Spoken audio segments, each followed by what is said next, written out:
Irvine almost away, he's away, and Alex Johnston. Yes, Selman! He's dragged another one back on Ken Irvine. It's pretty special to be second all time. When you're out there in the heat of things, you're not really thinking of, records and milestones and stuff. And here's Irvine. Irvine over in the corner. Here's the try. Johnston, you can strike another try off the tally. I'm a young kid to get to there, to be second all time. I am very lucky. He is a try-scoring machine. He's only two short of Ken Irvine. Away from equaling Ken Irvine's record. It'd be unreal just to do it in Sydney. Probably meant to be.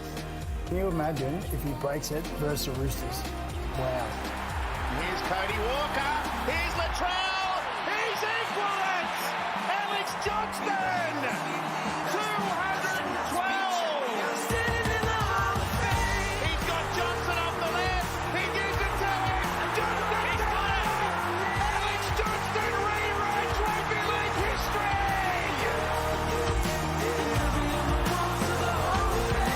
A moment the game will never forget. Oh yes, it just gives you goosebumps watching it, doesn't it? A moment that will forever be etched in Australian sporting history. Take a bow, Alex Johnston. He has now scored more tries than any player in the history of rugby league. So that's more than 100 years of our great game. There you can see he's overtaken the great Ken Irvine with 213 tries, and no doubt there's still plenty more to come for AJ. So great to have your company this Sunday morning here on The Footy Show. Our Sunday salute this morning, it is all about the man of the moment, the man of the weekend, Alex Johnston, and our whole panel were privileged enough to be there on Friday night to witness it all. So good morning to you, Andrew Johns, Billy Slater and Brad Fittler. Freddie, I might start with you. We were sitting sideline and I'm not sure we expected it to be so early on in that first half, but now that you've had 2 days to let it all sink in, how do you sum up what unfolded there at Allianz? Well, I like the reaction. The reaction was awesome. I think the fans did a great job. I think the security did a great job. I think both teams did as good a job as possible. That was a brilliant part of the night. I loved the tries. I'll talk to Billy later about the art of what he does, and I think it's sort of been lost in a lot of what he's done. His art of positioning, timing, speed, and all that, and was absolutely brilliant. I think to see the try that nailed it. This is a try we're going to see forever, and it shows his speed. I think a lot of the times he's sort of catching the ball and putting the ball down and shows different parts of his art, but he's actually very fast. I really love that try. And then obviously the reaction. And when I spoke to him after the game, and his mindset as he's going towards a try, I said, I just didn't want to drop the ball. And as I dived, the first jumper I saw was a Rooster fan. And I thought that just typified the whole night. Although the Roosters won, 5 minutes after the game, I think everyone was just thinking about Alex. Yeah, and I think in time we're going to talk about the technical side of him scoring tries and what he's good at, but our game is surrounded about scoring tries. The emotional side of our game, you see players when they score tries and the demeanour that they have, the fans. He is the greatest try scorer of the history of our game now. What a privilege it is to be the greatest of something. Everyone wants to score tries. All the kids want to be try scorers, and Alex Johnston is the greatest of all time. I can't believe over a decade ago he was in a rugby league commercial for the NRL, playing a younger Greg Inglis. And then he gets the opportunity to play for South Sydney Rabbitohs with Greg Inglis, and now he's broken the all-time try-scoring record. Here it is here. This was back in, I think it was it 2005. 2005, wow, that was very early days. So there's Greg Inglis, he morphed into Greg Inglis, and then he became one of his teammates, and now he's surpassed him in some regard. If you're going to be the greatest in one thing in our game, you'd be picking the try scorer, wouldn't you?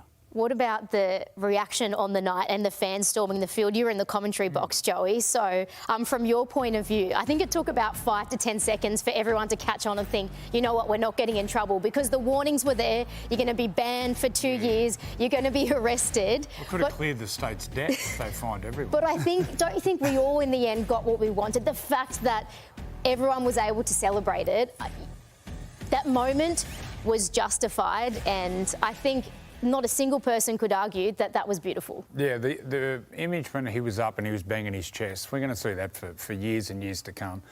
And just well done to everyone. They pretty much behaved themselves when they went on the field, which was good. They cleared them after 10 or 15 minutes, but it just added to the theatre. It was just a great night. Even Roosters fans were clapping. So it goes to show what it meant to people and rugby league fans. I love the fact that he embraced the situation. They lost the game, but at the end of the game, he still embraced the enormity of what it was. He didn't push it away and say, no, I'm just focusing on my football. We need to work on this game and think about that. He come out after they got ushered off the field in a different jersey. He had a gold number on the back of his jersey. He embraced that part of it. Look, at some stages, most times NRL players are selfless and they think about the team and they don't want the focus to be on themselves. I love the fact that he knew the enormity of this occasion and he accepted that. It's like Joey said, those images are going to be shown for decades, centuries. The interview you and Alex did after the game, that was absolutely sensational. You just let him talk. When he was talking, you could see the emotion, how humble he was. I thought it was really special. We've got it here, so let's take a moment to relive what was a beautiful interview after that historic moment. We'll go, AJ. Congratulations, mate. You're wearing a gold jersey for a reason. Well deserved. Congratulations on breaking the all-time try-scoring record in the game. A lot of emotions. I was trying not to cry when we ran back out. But obviously, the game didn't go the way we wanted. It would have been much better with a win, but right now I'm in this space where I don't know how to feel. It's still sinking in. I just want to get to my family wherever they are and give them a big cuddle. And yeah, they're coming in now. I'm about to go. What about when you were streaking down the sideline? You knew you were going to score the try that broke the record. What was going through your mind? I don't know. We just ran out from half time. I couldn't believe it, and it was pretty surreal. Obviously, the crowd running on. It was obviously the NRL didn't really want it there, but it was awesome for me. What about you, Taryn? You were in the grandstands when Alex was just streaking down the sideline. You knew it was going to happen. How were your emotions? We were nervous when we couldn't see him because he sort of disappeared, so we were nervous, but yeah, it was just, we couldn't believe it. It was amazing, and it's been a long time coming. So. AJ, the moment where they cheered you up, did you envision it happening like that? But when they picked me up, I just wanted to soak it in, just seeing everyone in the crowd, let the emotions go. I normally keep it in, but yeah, it was finally time to enjoy it and let the emotions get the best of me. Now, the man of the moment, Alex Johnston, is our special guest tomorrow night on 100% Footy. His first sit-down interview since breaking that record. We also have a very special feature with exclusive behind-the-scenes footage, never seen before camera angles. We had players and family members mic'd up as well, so you do not want to miss that. It's tomorrow night, 100% Footy, 9 p.m. straight after maths. And Billy, just to finish, want to get your thoughts on that interview. How was that for you to be part of that moment? Because it seemed like Alex was grateful to have you there to share in that with him. Yeah, it was really a privilege for myself, and I was a little bit nervous, to be honest. I didn't want to ruin the moment for him, but yeah, to talk to him directly after this event, it's something special. Freddie, you spoke about the art of scoring tries, and Alex Johnston, with all due respect, he's not a state of origin star of our game, but he's such a likeable figure within our game, and he is a wonderful player. He is much more than a try scorer. The way that he leads into space and understands what Cody Walker, Latrell Mitchell are doing, even in that record-breaking try at the end there, he could have very easily been in front of Latrell Mitchell. He actually waited a little bit and then accelerated onto the ball. Explain that to people at home, leading into space. Well, I played alongside Brett Morris for Australia, and he was thinking what I was thinking. So when I got the situation, when I went to pass the ball, he was already leading into that space. He didn't wait for the ball to be in his hands before he does something. Alex Johnston does the same thing. They lead into the space. That first try when Latrell Mitchell flicked the ball, he was thinking what Latrell Mitchell was thinking. And there wasn't a whole heap of space there, but he created it with his anticipation. The great players anticipate what's going to happen, and that gives them the advantage. Great player, great person. Hopefully there's still plenty more tries to come for Alex Johnston. And if you do want to celebrate in this incredible milestone as well, you can get a personally signed and strictly limited jersey. So head online and order now at officialmemorabilia.com.au. Now, rightly so, Alex Johnston has taken up a lot of the focus from the weekend, but we've also had some incredible footy all round. So let's take a quick moment to recap the results so far from round 2. And the mighty Penrith Panthers, they are back in business after a slow start to the season last year. The Dragons look like pulling off a big upset, but the Storm came home down there in Wollongong. A huge crowd at Leichhardt Oval. Jerome Luai inspired the mighty West Tigers to a huge win over the Cowboys. The Roosters ended up getting the job done in that milestone match for Alex Johnston. Back-to-back wins for the Warriors across the ditch, and the defending premiers, the Brisbane Broncos, have now started the season 0-2. Jonah Pezzett inspired the Eels to a great win. And to finish off the round here on 9, we are heading to Four Pines Park this afternoon, Brookie Oval, for a rivalry that dates back to the 90s. Manly looking to bounce back after that heartbreak last week, and Joey's Knights are in action once again for the first time since Vegas. So looking forward to that, and looking forward to lots more still to come here on the Sunday Footy Show. We're going to relive a clinical performance from the 4-time premiers, the Penrith Panthers. Kelma Tuilagi, the 2-try hero from Thursday night, will be joining us in studio. And Roosters superstar and superstar mum Millie Elliott is back in the studio as well. So much to look forward to. We'll see you in just a moment. Purple skies on the most magnificent evening here in Bathurst. Tied up by Cleary now. He's kicking off the front foot. He's looking for a 40-20. It's a monster kick. He is so good, Nathan Cleary. Then the flood the right side. Heads that way with Cleary onto Edwards. Numbers. Oh, yes! To'o in the corner. Cleary, a floater. Phillips inside. Now comes to Tuilagi. Cronulla's roster. Jenkins holds it. Fingertip control. And he gets the try. Burns rips it out. That was one-on-one. But Garner hungry, hippos the ball and gives it to Cleary for a try. Cleary. It's on. It's Jenkins again. He's got a double. Everything is sticking here for Penrith.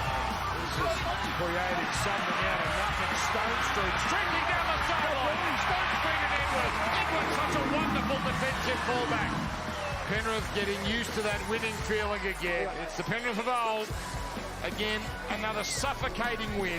Full time in Bathurst. Penrith 26, Cronulla 6. It was hard to fault the Penrith Panthers last night. A big win over the Sharks in Bathurst. They don't have the pressure of being the defending premiers. They had a great off-season. They didn't head over to the World Club Challenge. So, Andrew Johns, they look like the Penrith that won 4 premierships in a row. All the big guns stood up. None other than Nathan Cleary. I mean, he's just a gun. His quality represents the team. It's clinical, he's methodical, he's disciplined, and he just applies so much pressure. He's calm. Although I saw him throw the toys out last night. This was a big moment, the 40-20. Early in the tackle count, look at that, the way he hooked it back. I haven't seen him do many of those kicks long down where he hooks it back. He's just in total control of his game. One thing I noticed last night, he ran the ball a lot more, coming back at the ruck. So he's obviously identified with the 6 to goes, the quicker ruck. He has to change his game again a little bit. So normally we see the show and go, but this time he was stepping back towards the ruck. Defensively, he was strong. All the tricks in the book. He's just goal kicking, totally on top of his game. 3 from the sideline. They're just like darts. They don't miss. I don't think it's the pressure they don't have of being minor premiers or anything like that. I just think it's the pressure they're putting on themselves, the expectation that they have of their own game. They all understand their role. They have been settled for the last 2 years, and they are the most hungry team in the competition. And you have a look at the 2 players that aren't playing at the moment, Liam Martin and Liam Henry. They lead the hunger in this footy team. So I think some of their younger players, Tom Jenkins is having an incredible start to the year. I thought he had an incredible start to last year, and then obviously he was disappointed with missing out on the team selection at the back end of the year. But he's a great player. Blaze Tuilagi is doing some wonderful things. Casey McLean, but they're all still doing the hungry things that the team need as well. So I just think that they're right on top of their game. In an opening 2 rounds, we have seen so many points scored. This team's conceded 1 try in 2 football games. once again shows you what a great club they are. Billy Phillips, young kid coming through forward. Doesn't just come in and he plays a role. He set up that try, beautiful offload late. It was interesting, I thought, they have a plan going into the game, and you could see it against Brisbane. You know, run to a certain way, kick to the left, and then just the game evolves from there. And they started doing that. They ran at Nico. I think Nico made 30-some tackles. On that edge, it was like 100 tackles between 3 players. And they started kicking to Katoa and took him out of the game, and they come up with some errors, but they went away from that, which is a little bit strange. And I thought that's why the score, it didn't end up more, because they sort of just broke away, I think, from what was working. So it'd be interesting how they see their video after the game, but too strong. What about, there was a bit made after the match and in the post-match press conference about that disruptive penalty and Billy Cahill-Ero being penalised. Do you agree with this decision? Yeah, there wasn't a whole heap in it, but at the end of the day, he wasn't competing for the ball. I think this has been overcomplicated, this rule. There's been a couple of rules that have been overcomplicated throughout the off-season. At the end of the day, if you go through and you haven't got a genuine attempt to catch the football like the number 4 for the Sharks there, you're disrupting the other person. And he would have felt his presence, wouldn't he? Well, you can actually physically feel him as well. The hands are going on the leg, you're knocking him a little bit off balance, and there's not a whole heap in it. But at the end of the day, you've just got to be genuinely competing for the ball. I don't agree with the 2 hands going up. I just think if you're genuinely competing for the ball, whether you're tapping it back or catching the football, it's so obvious to see. And that was disrupting, and that was a penalty. Great win, nonetheless, for the Panthers, and an incredible win for the mighty West Tigers at Leichhardt Oval. Their biggest crowd there since 2017. Really? So, yep, 17,637. And we know they've always had attacking flair, the West Tigers, but, you know, they were more gritty than we've come to know in defence. And this was, Freddie, it was just entertainment galore Yeah, it was for 80 awesome. minutes. It looked incredible. They were supported by a sin bin, which I thought was confusing, to be fair. And at the end of the sin bin, it was 12-2. But they never let up the whole time. Their play, the way they play, is so unorthodox. They're offloading. They made, it was 20-odd offloads. They're incredible to watch. And when it sticks, it looks good. If you're a young Polynesian rugby league fan, this is your team to follow, because I think out of the 17 was there 13 or even 14 Polynesian players, which is very much represents Western Sydney, especially where a big fan base is out at Campbelltown. But well done to the Tigers. Well done to Jerome Luai. He's from Campbelltown, that kid. That was the play of the game. It looked like they were coming back. They scored a couple of tries, the Cowboys. He snuffed that, and that was the end of him. What about this athlete? Oh, Skelton. Well, he wasn't going to play. May got injured early in the match, and he comes in off that 6-man bench. That left-hand side, Makasina, is it? Makasini, Hamasi Makasini. Wow. And then that young winger, they have got a future in front of them. I think they're still teenagers, those 2 boys. You talk about Luai. 2 tries off kicks, both off his right foot. Yeah. He's a left foot kicker. Yeah. Like they've just got such a great balance. I think Adam Dewey at halfback just settles the structure, and they're doing all the little things. I love hearing Benji Marshall talking at the moment. He has got a demeanour about him and a drive and focus to create a standard within this footy team. I love listening to him speak, and they've got the flair. So if they can get the hard part of the game right, they're a team. Well done to the halves too, Dewey and Jerome. I thought they complemented each other really well. Just goes to show his smarts, Jerome Luai. The right foot kick's on the right-hand side of the field. So to do a left foot kick there is very awkward with your angles. He sorted it out. So he's a 6, do you think? Because he had said last year he wants to be more the general, but I think he accepted what's best for the team is me at 6. I think he's best when it's spontaneous on occasions, but I think the burden of steering the team around, communicating, thinking about kicks takes away from his big strength, which is his ad-lib footy. So him and Dewey played great together. I think what they do smart is they allow Appy to do a lot of that. So Appy actually does a lot of controlling where they go. I don't know if it falls too much on to Adam Dewey's hands. I think Appy has a really big say, and I think they more play off quick play the balls rather than getting to certain points. I don't think the points matter to them as much as other clubs, as in get a quick play of the ball and let's just get over and just play and support each other. And just before we move on, in that first half in particular, there are a fair few infringements, lots of 6 agains. Did we go a little bit too far? There was 16. 16. Wow. Too far? Look, if you could give it every tackle you could. This is the most important. If you lose a tackle as a defensive player, as in an opposition gets a quick play of the ball and play 1, 2 or 3, you lose the set. But, yeah, too much. I think teams need to adapt too. I really think that teams are just pushing the envelope way too much, and the majority of these 6 to goes are warranted. The one thing with the 6 to go rule, there was always going to be a knock-on effect, and this is it. It's just a lot easier for the referee just to wave his hand and continue play with a 6 again than it is to stop play and give a penalty. So instead of managing the game, they're just policing all these little things in the game. It'd be handy if we knew what they were for. Because you look at the play of the ball and you think, you know what, that wasn't that slow. Yeah. And then it might have been someone that was offside. Yeah. So it's very hard sometimes to get an indication of what it's for, because, you know, giving someone a penalty that's not fighting to get to their feet, there's no reason for any sort of penalty. So, but I'm interested to see, was it for someone who was offside? So it'd be great to get an indication of what it was for. It's totally changed the way teams attack now. Teams see it and they're not going wide with set plays, they're attacking at the ruck. They're staying there and punching holes through the middle. And that's why we're seeing 40s every weekend. I think there was 4 or 5 games this weekend where teams scored 40. Last week, I think the average is about 58, 56, combined. 58. Yeah. Not Penrith. No. They stopped, mate. That's true. They changed their They tactics. adapt. They know how to adapt. Lots of points, as Freddy said, across the weekend. So we've still got plenty more to dive into here on the Sunday Footy Show. Very shortly, the 2-try hero from Thursday, Kelma Tuilagi, joins us in studio. Millie Elliott, she is back on the field as well. She was a star in Vegas and she's a star here on Channel 9. And the award-winning segment Turn It Up is back by popular demand. And our very special guest is none other than Spud Carroll. See you soon. Terry Evans with a kick towards the post. Teddy trailing through, and he seals the deal. Oh yes, Daly, Cherry Evans to James Tedesco to seal the deal for the mighty Sydney Roosters. Brad Fittler that was awesome. Is chuckling. He was very happy about that one awesome. In particular.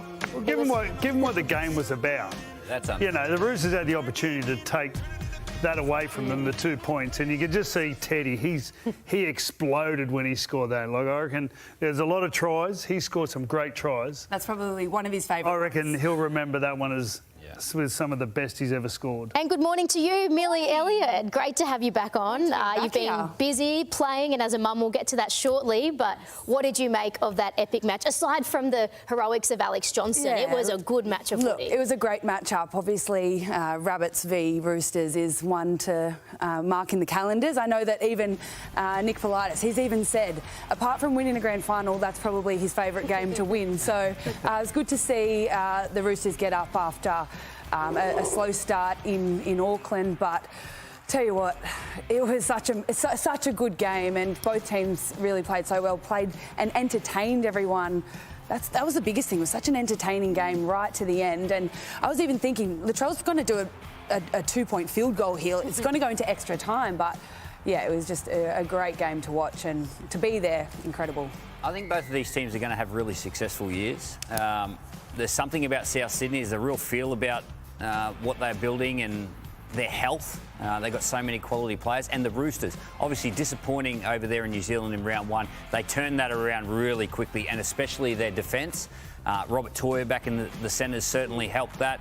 There was one guy that changed the game, and that's that guy there on screen, James Tedesco. I thought their skipper was inspirational. It was 12-all with about 30 minutes to go, and he chased a kick, and it changed the momentum of the game. Chased a kick, this is it here. He had a wonderful game, just always on the football. His last 18 months has been exceptional. This is the play here. He chases a kick and forces a repeat set. This was called a no try in the end, but they ended up getting the ball, and a minute later, Mark Nwanganitawazi scores in the corner purely off what was created on the inside by James Tedesco. Got the ball back for his team, and then sealed the deal with this one. So when the game's on the line, you look to your big guns, and there's no bigger in the Roosters than James Tedesco. I thought he was the difference. We all love watching that try, but no one more so perhaps than Andrew Johns. So Joey, you're at the touchscreen. Take us through the art of what we just saw in that clip. A couple of things. Firstly is where the ball's played. It's on the numbers, where 10 metres out. So from this position, as a halfback, you have 3 kicks. You've got the grub to the far post, you've got a little chip bomb that can land it on the opposition halfback, or you kick to your winger. So he lands in that spot. I just want to watch Daly Cherry Evans. In his head, he's thinking those 3 kicks. Now, this is 79th minute. At this stage, they're in front by 2. Just watch Tedesco when he comes around, the way he communicates to Daly and Daly's little look over his left shoulder. Watch Tedesco. He comes, a little look, and then Cherry Evans looks up and says to his labourers, these 2 guys here, get out of the way. I'm going to do a far post grubber. So Tedesco identifies it. Cherry looks, communicates, and then the angle of the kick and the shape of it. Now, when you kick for that far post, if you grub a kick straight, you probably have 4 metres to land at it. However, if you kick it at far post, and if you shape the ball away, which goes in this direction, then you give yourself about 10 or 12 metres. And he gets the angle right, he gets the shape on it, and then just watch the way Tedesco leads.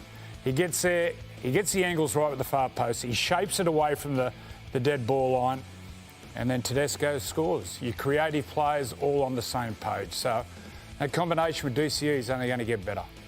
That's brilliant vision, isn't it? It's good to sit there and look at that because there's so much more than just playing the game. There's so much thought that goes into it. There's communication, there's combination. These 2 players have only played twice together for the Roosters.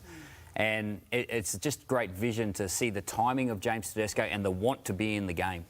And he outplayed his other fullback. He sat on the blind to hold Jai Gray there. And the one person you could see on the blind side was the man in the white headgear. And then so as they play the ball, that's the perfect time to do it because Jai Gray doesn't want to take off. He's already got the spot near the ruck. Do you think Teddy can play Origin this year? Back in the team? Easy. He's going so good. Like, you know, they only got Dylan Edwards in because Dylan Edwards was going better. Like, Teddy hasn't changed. And actually, Teddy's, like, quite amazing. He's actually getting better, like, because he's learning to play with other players. So, easy, in a heartbeat. If it was picked today, who do you pick? Well, I'd pick Teddy because when I was coaching, like, it was Teddy, and they gave Dylan his opportunity and it was fantastic. And then he went and played for Australia and it was fantastic. So, but either way, you got an effort player, there's plenty of quality around them, so, no. I think they're doing all right at fullback, the Blues. Yeah. Options galore, that is for sure. Billy's got a few options north of the border as well. But we're not going to talk about Origin. It's way too early for that.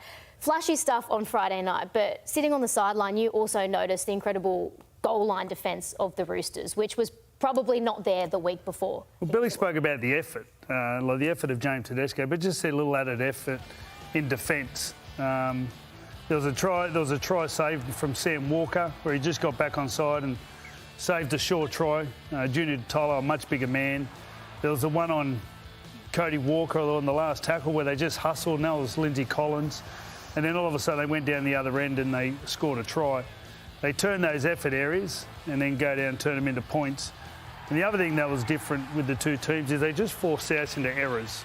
There was about 4 or 5 cold drops, and I think that was more from just pressure and having that pressure on them. As soon as they got pressure on the scoreboard, they kept applying it in defence. So the effort in the Roosters was, so much greater than it was a week before. They're also still missing Reece Robson and Victor Radley, which Spencer. is Spencer Lanier in the middle. That's massive. So, the depth of their players that are coming through is great, but what's to come is just going to take them to the next level. Superstars galore for the Roosters NRL team. Same goes for their NRLW team. Emily, you are back on the field in Vegas playing nines, 5 months after the birth of Gigi. How was that experience for you?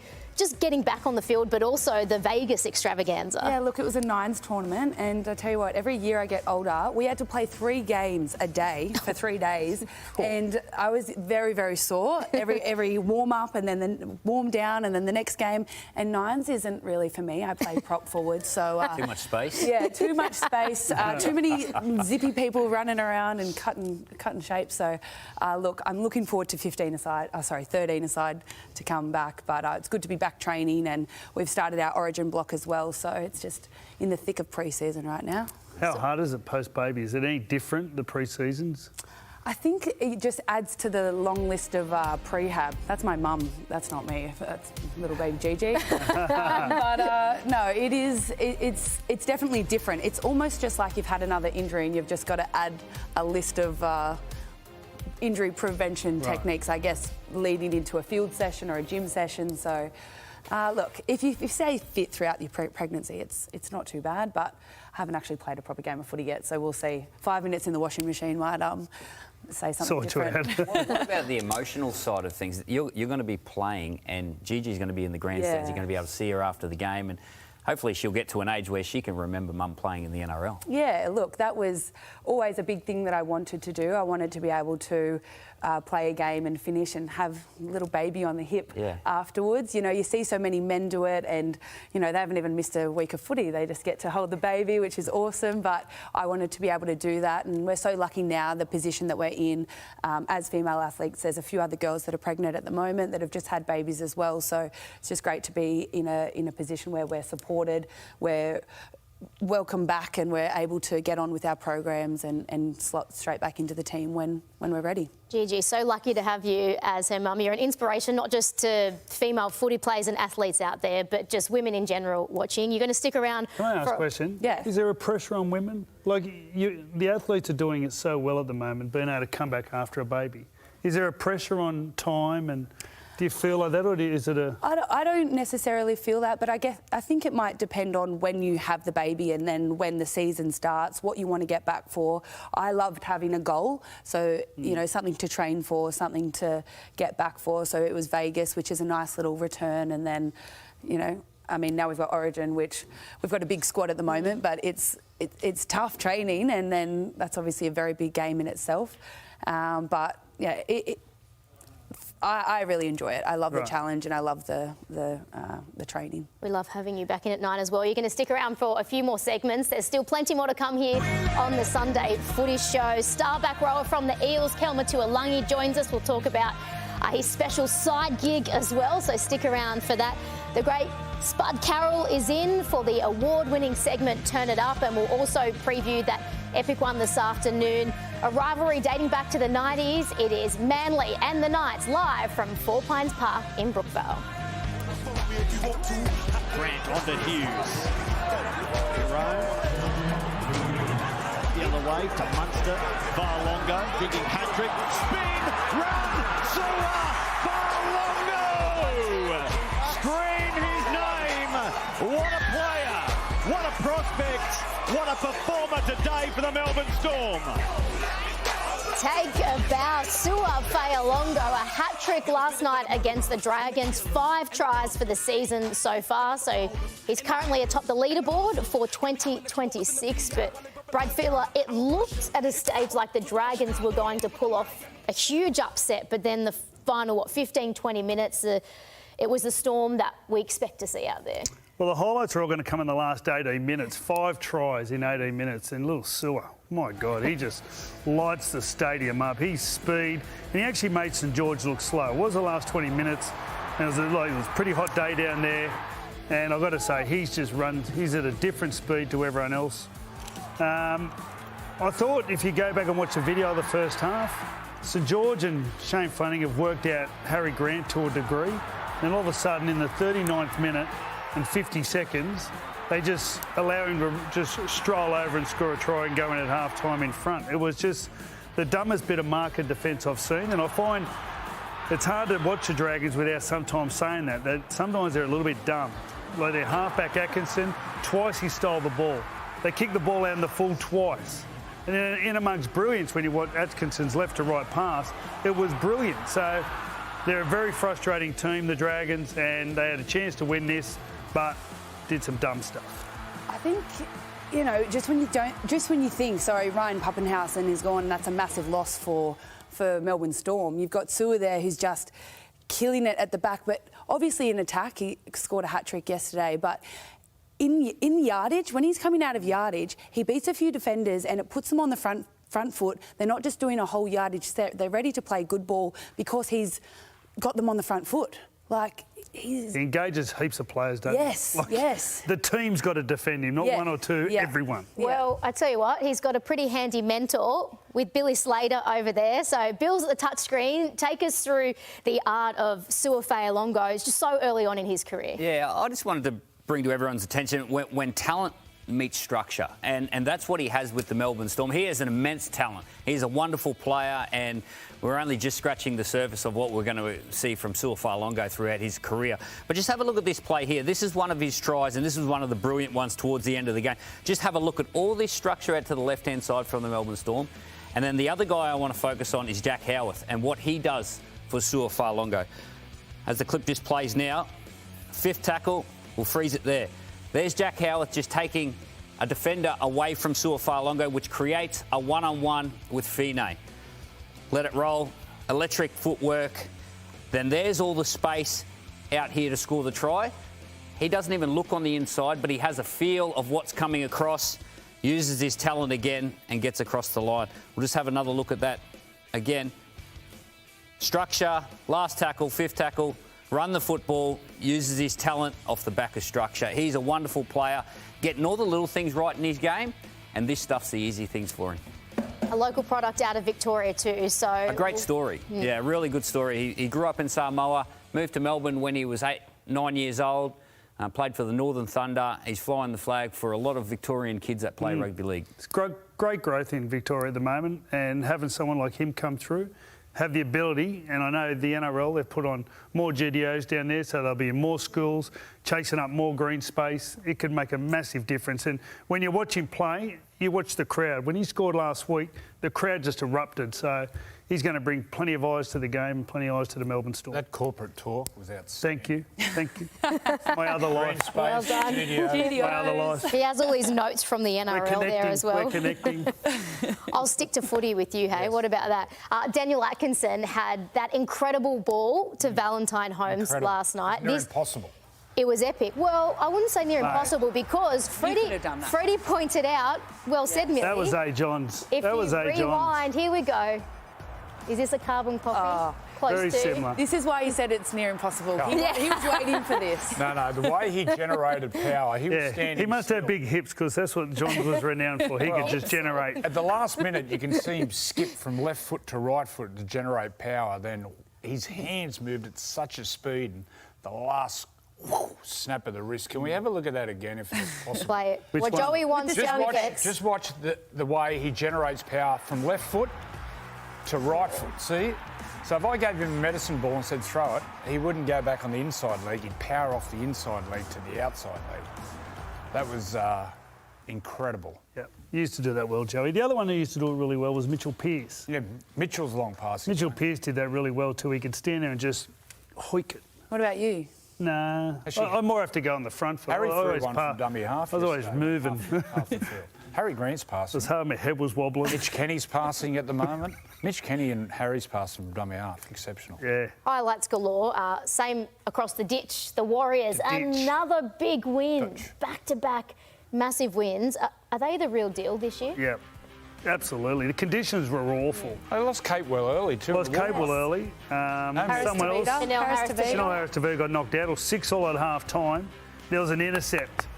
Leia Tower took an intercept, and that pretty much just turned the game, and then Canberra just didn't recover. I feel like Canberra got very frustrated.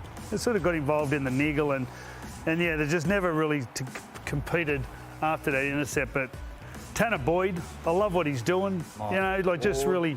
Lordy Lord. What about him, Pelisima? How would you like to tackle him? He had to come on early too and play pretty much the whole game. He hasn't done that in a little while, but they're still without Metcalf, who was leading the Dally M point scoring last year, and obviously Mitch Barnett, who still has the rest of the year there. Like, when they come back, you think that they're only going to build from there. Seems like they've got the junior development right. They've got these young players coming through.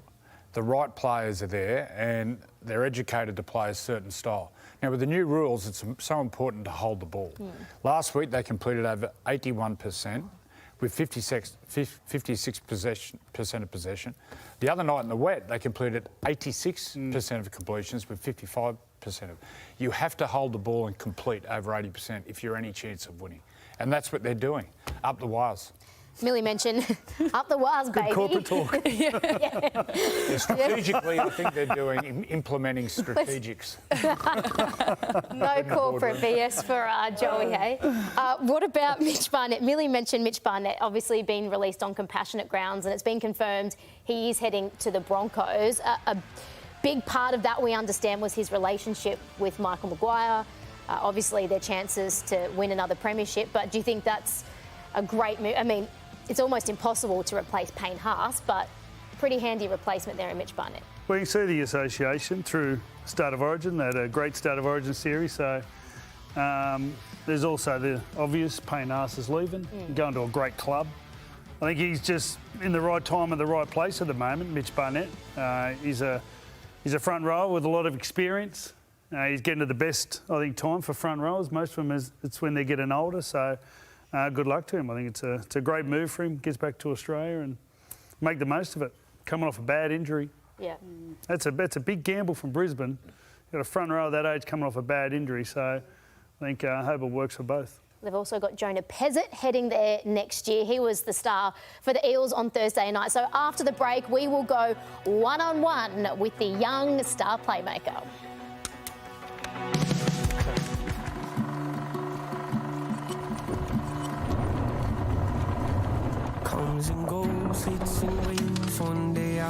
And the rookie, playing in the halves, the 20-year-old Jonah Pezzett, son of Troy Pezzett, who played 30-odd games back in the late 90s. I was real nervous and I'm bloody skinny too. It was bloody hot. I think we even had a drinks break. I reckon that was the last time there was a drinks break in an NRL game. Oh, Pezzett, who finds some space. He'll run away and score on debut. All the hard work that you do as a kid and all the sessions you do on your own, all the mud footy you play down the park, to be out there doing that on a big stage is, yeah, it's pretty special. Probably going to be even more special at the moment this year, going out in a blue and gold jersey and doing it for Para. Pezzett with a grubber kick. Play on. Play on. It's play on. And there's a try. Look at the match-winning try, Jonah Pezzett, in what will be a famous victory for the Eels. Oh, yes, he set up 4 tries the other night. He scored the match winner as well. Take a bow, Jonah Pezzett, but he wasn't the only star up there at Suncorp Stadium. And I'm very pleased to say, back rower, an absolute wrecking ball out there. 2-try hero, Kelma Tuilagi joins us now. How are you? Thank you for coming in. Thank you for having me. Talk me through that game. Like, what was that atmosphere like? Packed Suncorp up against the defending premiers who were desperate to bounce back and get a victory, and to pull that off. How do you sum that up? It was definitely good. Obviously, we started off slow last week against Melbourne and bounced back like that with a win over Bronx up in Brisbane. It means a lot to us. Gives us a boost of confidence going into this week's game. And I want to give massive credit to our middle. They're the one that set the tone and they went after it. And obviously having our spine bounce back into that. Putting us in the right spot on the field and, got myself a double on the weekend, so, yeah. That try, Kelma, great footwork. Yeah. Your footwork, does that come naturally to you? Yeah, pretty much. I don't really train off it. I just go adapt on whatever that's in front of me, so, yeah. Huge win up there in Brisbane. Obviously, the reigning premiers, the Brisbane Broncos, to go up there and knock them off in round 2, a great feat. But it came off a really disappointing effort in game 1. Went down to Melbourne, got beaten by 50 points. Take us inside the review from Jason Rolls and what he really wanted you to get better at. We definitely knew what type of football team we want to be, and obviously that round 1 was not the way that we wanted to be as a club. But bounce back into that game against Brisbane. We started slow on the weekend, and it's just the fight that we had on Thursday night, and we did that the whole 80 minutes. Talk about that fight. There was a moment, you were 12 points down in that game against the Broncos, and there was a moment on the left-hand side of the field with Jordan Ricky, looked like he was about to score a try. Jonah Pezzett got in there, and I think Josh Addo-Carr was another guy that saved the day. That was just before your first try. That would have made it 18-0. 100%. How important are those little moments? You talk about that fight. Yeah, 100%. That's what we do at training. That's what was the main focus of going into this game, is fight until the plays finish, and those little moments like that, Pezzett and Fox save a try like that, and then just build our momentum from there. You were down 12-0, as Bill says, but momentum and possession turned. Tell us about being a big man out there this year with the extra 6 to goes. How you find it yourself? I don't mind the 6 again. It does help us if we do get the 6 again. It doesn't help the defence side. But I reckon it just needs to be more consistent. There's a lot of 6 again going around. But I'm just saying, like, I wish the ref can, because most of the time we don't understand why they're calling 6 So again. they don't call markers not square or he. Yeah, well, like they call it, but we don't know why it's 6 again. So, and then later on they come back to us and tell us why, this is the reason why. But at the same time, like, we're in the heat of the moment and we don't know what's going on. But yeah, it's just it's a good thing, like a good flowing of the game. But it does help the team that does get the 6 again. Kelma, you were born and bred in Samoa, spent time in New Zealand. Yeah. You came across and spent some time at the Melbourne Storm. I was actually still playing when you were down there. Then you went Tigers, Manly, and now you're at Parramatta. Where do you see your career? Do you see yourself right in the sweet spot of your career now? Yeah, I reckon I've done my time a few clubs, but obviously having Rousey there, I have a few connections from back in my Melbourne time, and yeah, I'm enjoying my time at Para. You know, he brings a lot of standards and culture, and yeah, it's just I'm enjoying my time at Para at the moment. So yeah. The Polynesian way the men and women play brings so much flair to the game. I think it's over 50% now in the NRL. In Samoa, growing up, there is no really rugby league. It's all rugby union. Yeah, it's all rugby union. Do you think we should be investing more in getting rugby league in Samoa and Tonga and Fiji, these places? Oh yeah, 100%. I reckon you can see that by the way our Polynesian boys are going. Obviously, I played in the World Cup in 2022, and just see how the impact we put in into our nations. Obviously, it's a small island, and to see everyone getting behind the rugby league community is awesome to see, and I'm actually glad to see everyone going into rugby league now more than the union side. Union side, yeah. Well, more room. You're a qualified barber as well, is that right? Can you tell us about that? Joey wants to know all about this. Yeah, so I've finished up my qualification as a barber. I think I did a few shows with the Matty show. Matty John show. Matty John, yeah, so... Our rivals. You cut Hindy's hair. And I cut Hindy's hair. He came in, yeah, he looks rough, and touched him up. So I've been cutting a few of the boys at training and also the staff. So yeah, it's been going well. It's a bit of a tradition, isn't it? Every week, guys have a haircut. Is that like captain's run and haircuts and then go and get ready to play? Yeah, no, it's pretty much, yeah, everyone does that. Getting ready for the game is getting their haircuts, and I'm not the only one that's cutting it as well. We have Joash Papali'i. Oh yeah. He's pretty good, so watch out for him. So you cut your hair? Yes, he does. You want to eventually? You want to open your own barber store? Because Angus Crichton's got one. Yes, in Bondi. yeah. Oh, I haven't think ahead of it, but that's one of the idea that's going to come along. Yeah. Well, it's good to have something outside, keeping you busy and take the focus away from footy when you need a break. Yeah. You have your first home game this year at CommBank Stadium against the Dragons next Sunday afternoon. We're expecting it to be a sellout. Coverage here on 9 from 3 p.m. Australian Eastern Daylight Time. What is it like when CommBank is full? Can you describe that atmosphere? Nah, it's mad. Like I love being back home at CommBank. Hopefully we get a packed stadium, playing in front of our fans. I know that the Dragons will be coming up against us. I know they're a good side, but our main focus for this week is preparing well, and hopefully we get a good performance and get a win over them. Well, we'll all be there. We're very much looking forward to it. We love watching you on the field at the moment, so keep it up, and thanks so much for coming in. Thank you for having me. Thank you. Alrighty, time now to head over to Sean from Sportsbet. Good afternoon. Afternoon, guys. I'm going to chase Kelma out for a quick short back and sides before he leaves the building. Let's check in with the grand final winner market first. Couple of heavy hitters last night or yesterday got some big wins there. At the top of the market, no shocks. A team going the wrong way, the Broncos, $6 out to 8. They were our second best back team at the start of the year. The Wars, Joey set up the Wars. Is it their year? $29 pre-season, now into 15. We'll wait and see. Big game at Brookvale this afternoon. Manly favourites in that one. No Fletcher Sharks. Probably the big factor in this one. I think the Knights might be a big price there. One man they have to stop, Tolu Kola. Is he the new Prince of Brookvale? He scored in 10 straight games there, can you believe? Scored a couple of doubles on the way, so he just has to go on your same-game multis for 1+ try. He's certainly going in mine. A couple of Knights players there as well. Dom Young, very, very popular. We then go to the later game, the Dolphins and the Titans. I'm calling this a bit of a rage bet for me. I was on the Titans last week. Going to see some stats here from their first half. Pretty good. They completed only 3 less sets than the Sharkies. They completed high. Joey said it's important these days, plus 80%, that's okay.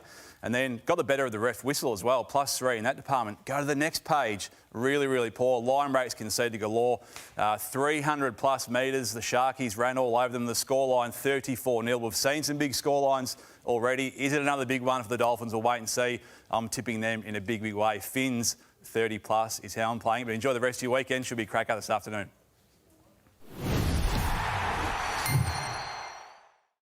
You win some, you lose more. For free and confidential support, call the number on the screen or visit the website. There's still plenty more to come on the Sunday Footy Show. Manly legend Mark Spud Carroll joins Joey's award-winning Turn It Up. Plus, we preview a rivalry that dates back to the 90s. The Knights taking on Manly at the Fortress in Brookvale. Then everyone's favourite, Freddy's pass-off with the next generation of junior stars. Don't go anywhere.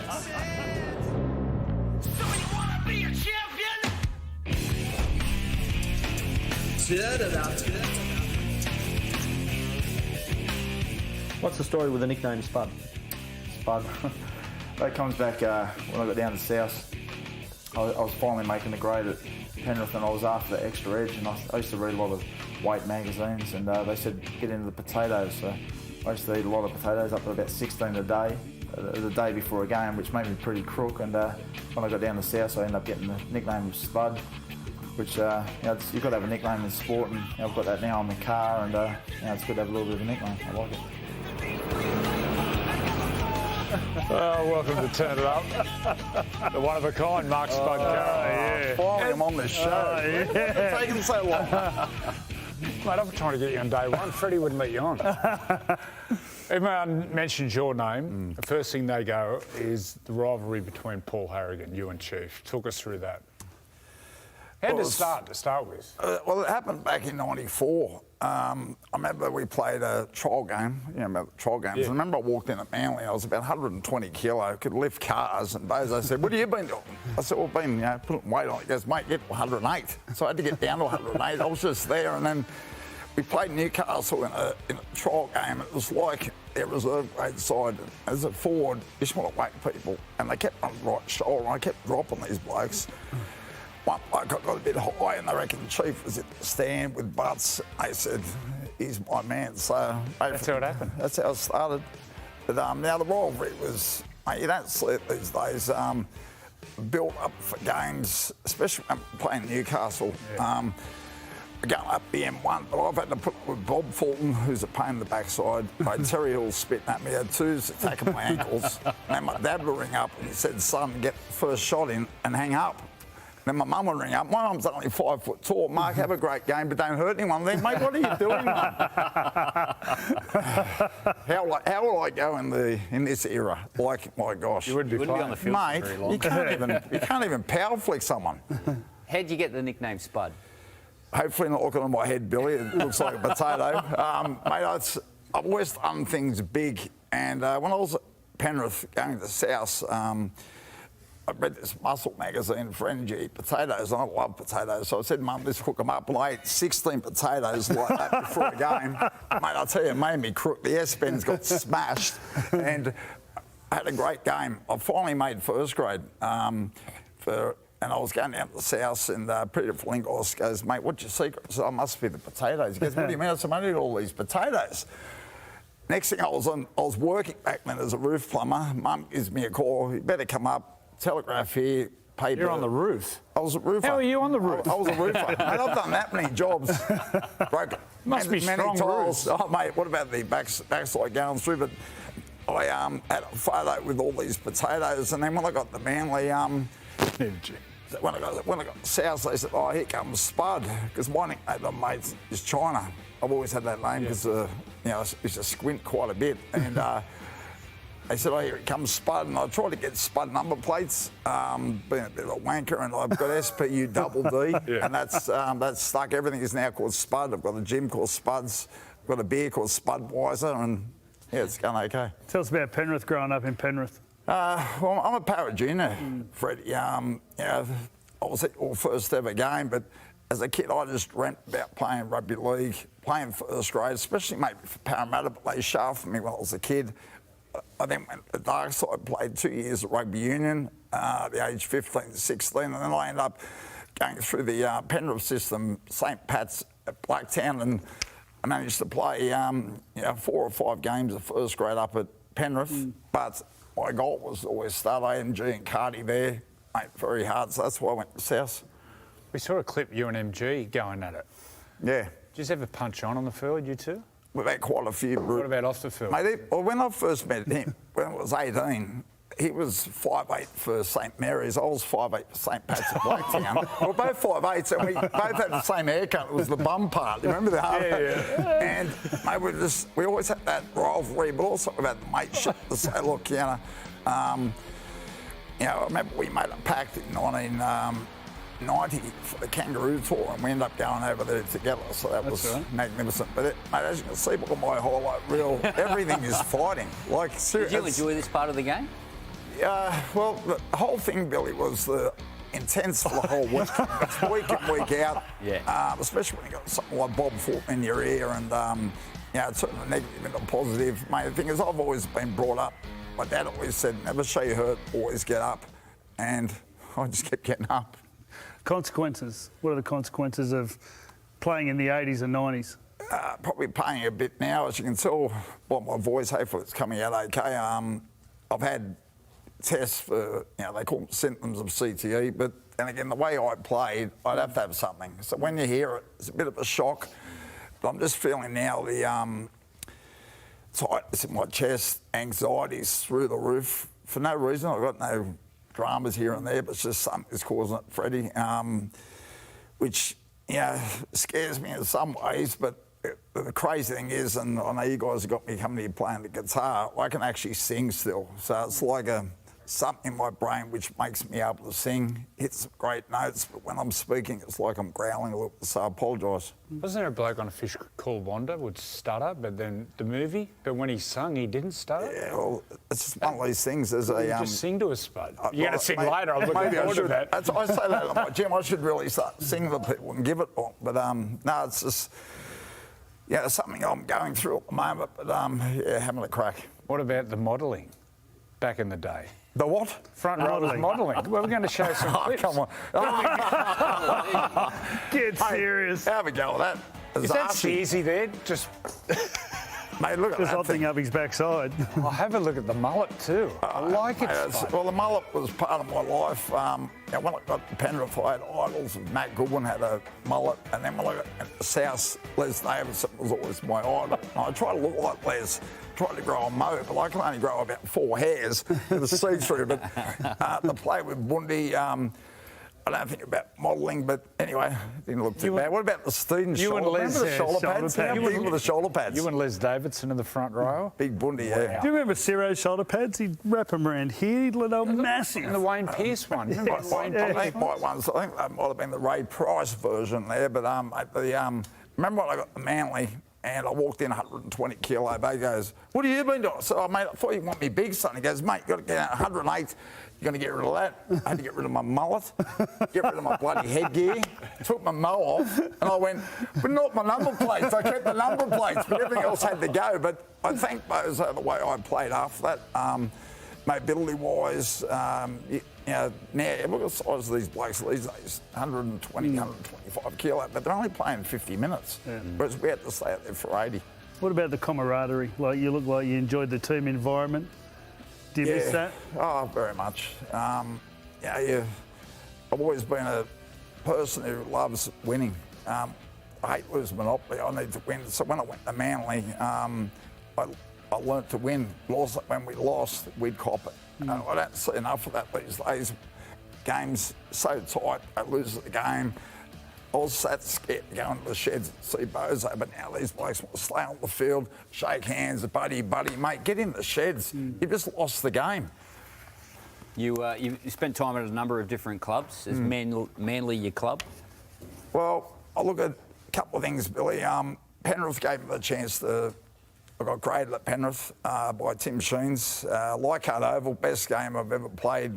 Jersey Flegg Grand Final, 48-6, still remember it. Round the corner pass, chip and chase, got graded. Chip and chase. Then would you forget that? I got the opportunity to then chase, play concert first grade through George Piggins.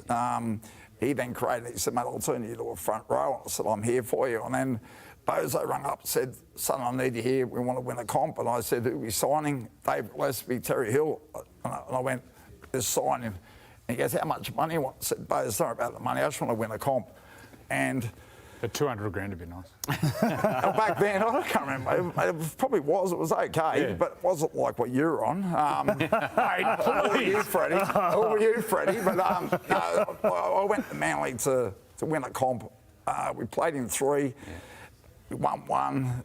You often look back, should have won the whole 3. But you look at the way Penrith have been, right? They are an amazing institution.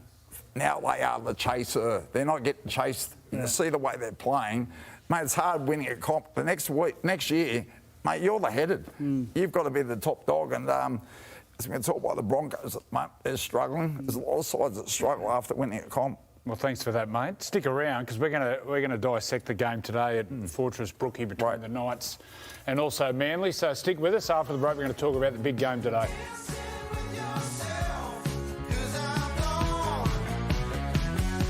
Tom, to quote our good, close, personal friend Phil Gould... Heard of him? If only every day of the week was a Sunday. Every day of the week should be a Sunday. And with that in mind, every game of rugby league should be played at Brookvale Oval. The home of rugby league. The home of rugby league. It's Manly. Packed out at Brookvale Oval. What a scene that is. It's riding the cardboard down the back of the hill after a long, hard, honest, famous win. That's right, it's Jeff Tuvey. Have you heard of him? Tough as nails, tough as teeth. It's Des Hasler, the most gorgeous locks in rugby league football. It's Stephen Menzies. It's Beaver. It's his headgear. It's Beaver. It's his nose. It's Beaver. Menzies is over! How good you can see a full preview of today's match from the Hello Sport Boys in our Chemist Warehouse Sunday footy coverage from 3 p.m. Eastern Daylight Time. And of course, the Hello Sport Boys are on 100% footy every week as well. So storylines galore in this one this afternoon at 4 Pines Park. But Joey, I know you're very confident about your Knights after that performance in Vegas. There was lots to like, and particularly that one moment, that Bradman Best try. Yeah, I love that try. I love the offloads. I think offloads are coming back into the game. The key with the offloads, when the offloads come, you've got to find your creative players. So they work it around, a bit of passing to get one-on-one defence. The offload comes, a double offload. And they find Phoenix, who just finds the creative player, Sandon Smith, to the strike player in Calum, and then to Bradman Best. Offload, move the ball off the offloads, but the ball has to find your halves or a creative player. My pet hate is don't waste an offload. Today's big day, Mal Reilly Cup. Malcolm played for both clubs. Without Malcolm Reilly coaching the Knights, wouldn't have won the 97 grand final. They are the most inspirational leader of men I've ever met. Tell us about the swimming one. Diving. We're having an underwater competition. You could go the furthest recovery. I think we got up to about 35 metres. Anyway, Malcolm goes, use as soft as so-and-so. So he ended up swapping speedos with Stephen Crowe. Mate, pommies can't swim. He jumps in, goes underwater. It would have taken him about a minute and a half to get there. He comes up. We thought we were going to have to rescue him. His head was like a beetroot. He said, see, that's how you do it. Hello to all my pommy friends. We'll be reminiscing this afternoon at Brookie Oval and chatting to some of the legends. But for the current Manly crop, Billy, that heartbreaking loss last week against the Raiders, no doubt they would have taken a lot of lessons out of that one. Yeah, absolutely. They nearly got it too against Canberra. I just think Tolu Cole is a real strike weapon on their left-hand side. I think Tom Trbojevic is in great shape, and if they can give those two guys some opportunities, they're going to be really dangerous for Newcastle. Loved what Newcastle were doing a couple of weeks ago in Vegas. I love their style of play, and this is a flip of the coin. Manly have got a team to challenge them, and They don't want to be 0-2. I think they need more from Luke Brooks. They got 14 up and they looked in total control. And before you know, when Canberra got a bit of momentum, they scored 28 points. Manly just looked like they stopped playing completely. Like they just had no attack in them at all. Then had the ability to then come back and score another 14 points to tie the game. So, but in that period, like that's where someone like a Luke Brooks needs to be able to step up, find a bit of energy, use his speed, use his creativity, put a bit more doubt into Canberra and then go again and find momentum. But yeah, that was concerning. The way the game turned on them and they just couldn't find any attack. So if they can find the answer to that, they're going to be a hard team to beat. One guy that they need to find a way to bring into the game, and Daly Cherry Evans did it great last year, is Olakau'atu. Molly Olakau'atu is a real strike on that right-hand side. So Jamal Fogarty's got a big job to build a combination with him to get him into some space. Spud's still here. Are you feeling confident for your Seagulls this afternoon? Sing to us. Don't talk, just sing to us the answers. Yes, I do. I think home ground last week, as Freddy said, they shouldn't have picked on, shouldn't let the score go away, but I think Tom Trbojevic 2 tries. What about Jakey, mate? Turbo. You've had a lot to do with the Trbojevic boys, Jakey. You worry about him. You know, he puts his head where he wouldn't put feet. So now he's got his new headgear on. Not too sure about headgear, but hopefully he gets through a good year. What about as a leader? Like as a leader of men, we all know what Manly means to the Trbojevics, and Tom leads that. What does he mean to the club? Jake, amazing. That play last week, he was the only one chasing down that field goal. He just puts his body on the line. He loves, I just love the way he speaks. Passion, can't beat passion, but unfortunately, he's paying the consequence of such our game is. Do they have the team?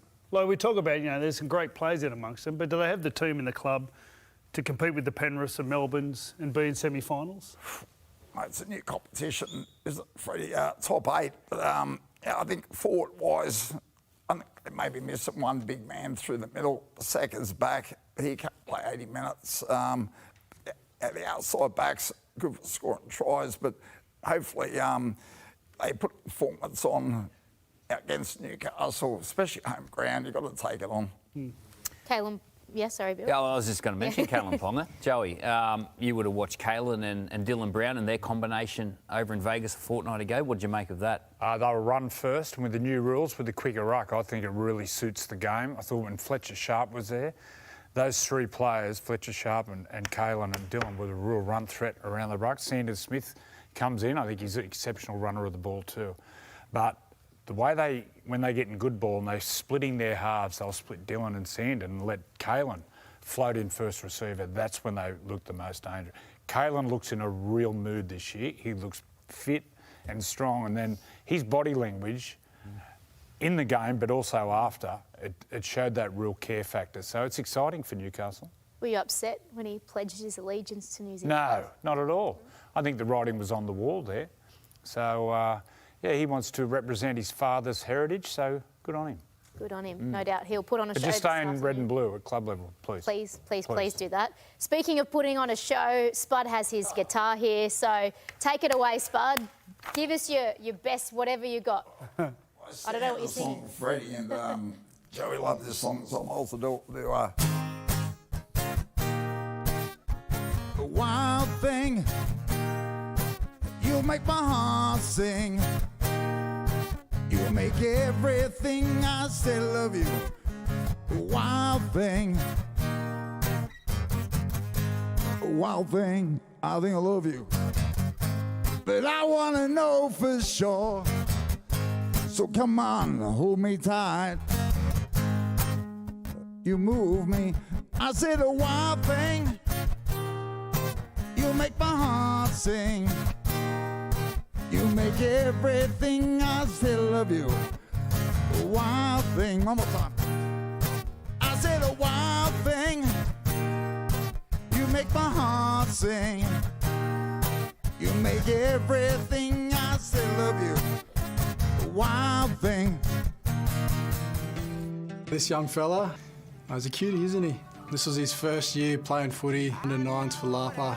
Started the career off strong. We won the championship. It's pretty crazy. I think my first year in first grade we won championship as well. Yeah, it takes me back that, of Lapa. At 19, played a handful of New South Wales Cup games, and then round 8 got to debut. It's a long way from Yarra Oval in the shadows of Port Botany, where he played his junior football. Alex Johnston. Pretty special moment for me to realise a dream. So nervous. Look at me, absolutely bricks looking around. He thinks he's found his target, has he? I think he has. Well done, young man. You'll remember your debut. Alex Johnston! Johnston had scored! To win the premiership in my first year was a special moment, but I thought I was very lucky just to be there and sort of just riding on the coattails of the other players. So this club, South Sydney, really means a lot. I mean, it's my home. I've known nothing else. I absolutely love everything that this club represents, the working class. He's got Johnson off the left. He gives it to him. Johnston to the left. Alex Johnston rewrites rugby league history. Try number 213 for one of the most understated and humble players in the game. Yes, the milestone man, Alex Johnston, will be our special guest tomorrow night on 100% Footy, and there's also a very special feature. It has behind-the-scenes vision, camera angles that you haven't seen yet. Some players and family members were mic'd up as well, so you don't want to miss that tomorrow night, 9 p.m, straight after maths. Right now, though, it is time for Freddy's pass-off, and we have some very special friends from the Ku-ring-gai Cubs. So we have Jackson, Tommy, and little Ned. So, Freddie, they're pumped up and ready to go. All right, Jackson, what's the best thing about playing footy, mate? Probably just like hanging out with your mates and having fun. All right, you're the Cubs, so the Bears are coming in next year. You excited about the Bears? Yeah. What do you like about watching footy? Just like I watch them scoring tries and like putting big hits on. So yeah. You know James Bracey, he's on the board, yeah? I'll give you his number, you can ring him and just tell him whatever you want. Announce his number live on TV now. Can we just bring that up, James's mobile? For all the 50-year-olds in Turramurra. All back, boys. You're going So, Spud, I've been waiting for you've got to throw a lot. You've got to throw a lot. Jackson, go around the back. Well, we used to call him long ball. Remember those days? All right. Watch his head. Got it. 30 seconds each side. Ready? 3, 2, 1, go. Yeah, not bad. Shocking. Yep, Bill. Spud. Yeah, he found his range. There's the 5-8 days. Oh, yes, Spudley. Jackson, get the balls back, mate. Yes, Spud. Yep. You got to throw more, Spud. Throw more, mate. You got to throw more. That's it. That's it. Yep. Side. Yeah. More, Spud. Stop worrying about where they're going, mate. Just throw more. So aggressive, Spud. Other side, Spud. Left side. Right. Come on, left. Left, boys. What are you doing? Mate, you got a bad... 20 good seconds to go. Come on. You got a spiral. Oh my gosh. No, not left hand. There we go. There we go. You've got a Left full. hand. Need a ball. Keep going. Bring it home. 10 seconds. Bill. Oh shit, let's give me Bill. Yep, Jackson's got to get some balls back. Over the ball. 5. Look at you cheating too. Get your foot behind the line. 1. Thank you. Not too bad. Not too bad. That was awful. I'm trying to be polite. You had a heart attack too. Not the best. Not the best. Not the best, but not too bad. No, Rollo. All right. So Tommy's doing the passing. All right. We'll check leaderboards at the end. Tommy. No Daniel Atkinson. All your friends and family are watching at home. Oh yeah, that was good. How close does he go? You come up here. Let's go, Tommy. Actually, pass on to you. Yeah. You've got this, Tommy. Ready? You ready to go, Tommy? 3, 2, 1, go. Oh, yeah. Yes. Oh, too good. On fire. You got to throw more, Tommy. You got to throw quicker. Goodness. Get him in there. There you go, Tommy. That's the way. There we go. Keep going. Quicker. Holy moly. More. Your number. Yeah. Good ends. Nice. 0425. 10 seconds. Ready. He is a superstar. Oh yeah. Keep going. 5 seconds. There's a 5-8 there. Oh, no. 2, 1. Let's go, Jackson. Your side. Oh, this one, the left side here. Oh, yeah. No problem. That was so bad. Yep. Bill. That's all right. Superstar. You got to throw more, mate. Throw more. Fire them through, Tommy. That's it. Stop worrying about where they go. Boom. 15 Boom. seconds. Good work. Great job. Keep going. Oh, yeah. Geez, that's a good ball. Yep. 5, 4, Keep going, keep going, keep going. 3, Keep going. 2, and again, and again, 1. and again. Oh, mate. Tommy. Got the record there. Well done, mate. Yep, Well, that was a lot better than Spud. I mean, he was a bit closer, but still, well done. Coming close. It's only an hour and a half. Green guy to Newcastle. We'll check out the leaderboards. Okay, Spud. So let's take a look at the leaderboard for our guests. Rico was on last week. Only had a couple. Yeah. You beat Rico. Oh, well, okay. Not bad. 206, not bad. Pretty good. Not bad. Pretty good. Not great. Rico's never a 5'8", though. And the juniors. Drum fleet surely at the top, yeah. 311. Whoa! Hey. Pretty good. Well done, Tommy. We'll sort you out with James Bracey's number. You'll be playing for the Perth Bears in no time. Stick around. Thank you both. We're going to say goodbye to you as well. Thank you, Spud, for coming on. We're going to preview the second match of Sunday footy coming up very shortly. See you in a sec.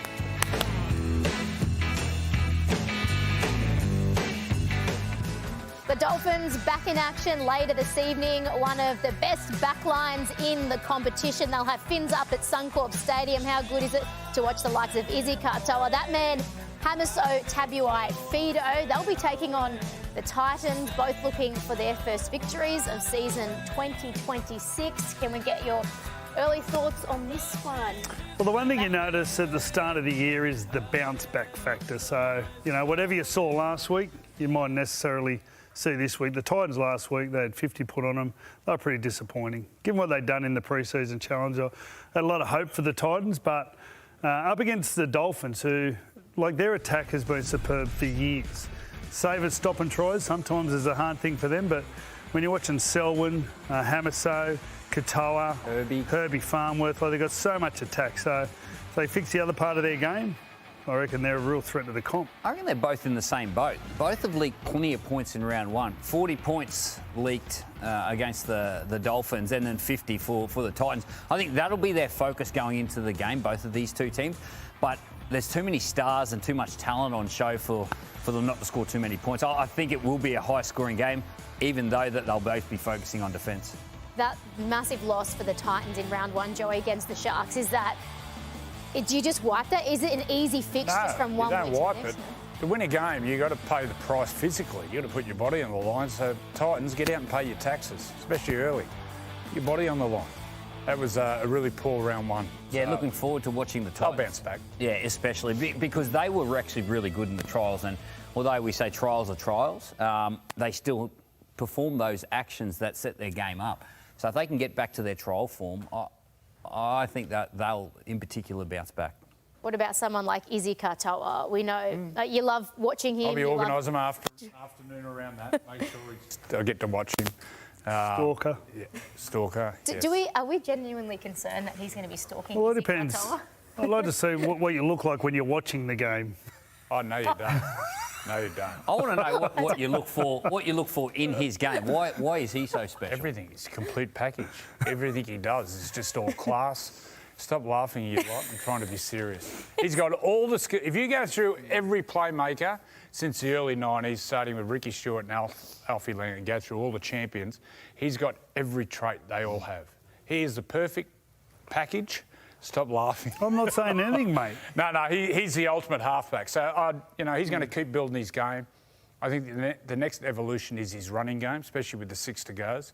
But he's a bigger body. He's got it all. So let's hope injury-free. We're going to see him for the next 15 years. He said that when he's been interviewed a few times as well, when he's been asked, well, who's your favourite halfback? Who do you like to pick apart their game? And he said, well, all of them. And he said, I've picked this from Daly, I've picked this from Nathan, and the fact that he's a student of the game as well. Well, he spent so much time under Nathan at the Panthers. Like, he never played for the Panthers, but he actually come through that system before going to the Dolphins. So he would have learned a lot just training with Nathan and watching how he prepares and how professional he is. So the other thing he's got is he's got so much talent outside him. Freddie, you just spoke about all those weapons that he has at his disposal.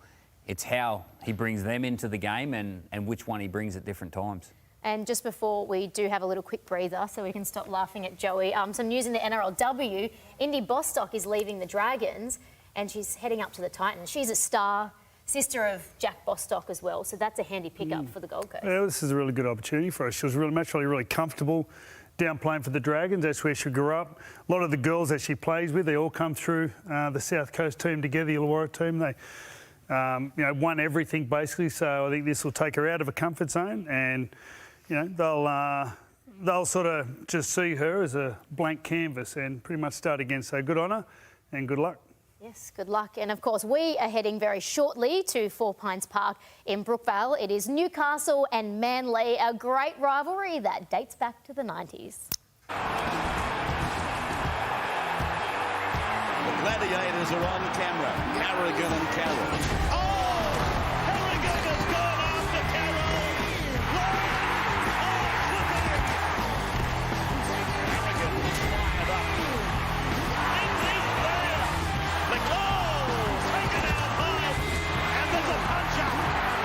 Carroll and Carrigan. Oh, and another one from Mendy. They set two in the first exchanges. Look at him go! Eight shall not weary them. Don't forget, tomorrow night, 100% Footy is back with a live audience. Gus, Gal, Cam Smith, Alana Ferguson, and our very special guest, the greatest try scorer in NRL history. Yes, Alex Johnston is coming on the panel. His first sit-down interview since this moment at Allianz Stadium. We also have a really special feature. It has behind-the-scenes vision, angles you haven't seen yet. His family and teammates are mic'd up as well, so you don't want to miss that. 100% Footy, 9 p.m. tomorrow night, straight after maths. So lots to look forward to. Mal Meninga's on as well, the Perth Bears coach, so alongside board member Bracey. He sounds very excited. Mal was talking about, he reckons the side is working together. He reckons it'll be a semi-final threat, so it's good to see over there. Bring it on. 9 p.m. tomorrow night. But before that, we've got the game, the Savo. So just quickly, your tips. Tips, I'm going the Manly. You went Manly? Dolphin. Ooh. Knights, Dolphin. Yeah, I'm with you, Joey. I'm going to go Knights, Dolphin. Okay. So we'll be all out there. Coverage from 3 p.m. for our... It'll be heaving at 4 Pines. Heaving. Heaving. Well, it was heaving last week and it was pouring raining. Correct. And no one had like the things on the ponchos. They don't care over there, the Northern Beaches. Has handled it just tough. Tough Northern Beaches people. Ponchos. Love that. Just before we do go, we want to give a very special shout out to the community in Thargomindah. I hope I've got that right. So this is in Queensland, and they have had an awful 12 months with floods. The community almost got wiped out there. So to help lift the spirits of everyone, they decided, you know what, let's get the local footy team back together for the first time in 25 years. So this weekend, yesterday actually, they travelled 800 kilometres to Charleville for their first game in 25 years. So it's all about just... It's an incredible story. And just to get the community back together about resilience and mateship, that's what our game is all about at that level. Yeah, it brings little towns together like that, and that's how they decided on the positions. Freddy's pass-off. You got a few in, you played halfback. Yes. We found their 5'8" today. Wow, what a good pass he had. Yeah, Tommy killed it. But isn't it just... I mean, yes, the game is about the international game, the NRL and the superstars, but... it's stories like that we are one community. It's the kids playing. It's the stories like that of resilience. It's the parents. You get the parents involved, and it's the whole community. And you notice that. I'll just do that bike ride. It's like 60,000 volunteers in rugby league alone. Yeah. Parents. If they don't get involved, there's no game. So it comes down to them taking their kids down there. And as Jackson said, it's his mates. Gets to hang out with his mates. Classic example of that is Gerringong. Yeah. They've got a population of 6,500 or something. I think there's about 10 or 12 players who came through at Gerringong who are playing NRL. So the volunteers and parents, as Freddie says, get out there and thank you very much for your service. Well done to the kids, well done to the volunteers, and well done to Thargomindah. We hope you won your first game, but you know what? You're winners all round, travelling 800 kilometres. Hope everyone enjoyed the show, and we'll see you from 3 p.m. Australian Eastern Daylight Time for a big match at Four Pines Park.